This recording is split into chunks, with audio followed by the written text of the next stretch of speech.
Hello everyone and welcome to our YouTube channel How to Log In, and today I'm here with another video to show you guys how to log in into your Meezan Bank account.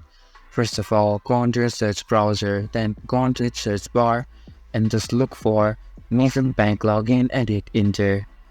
After doing so, click on the first link that pops up. This will take you to the official website of Meezan Bank. Just click on OK, and after doing so, you'll be presented to the official website of Meezan Bank.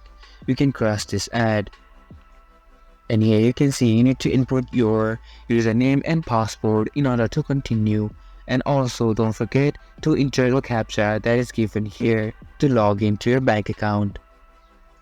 So guys, after inputting your correct username and correct password, and after entering the captcha as well, just click on login and then you'll be logged in into your Meezan Bank account.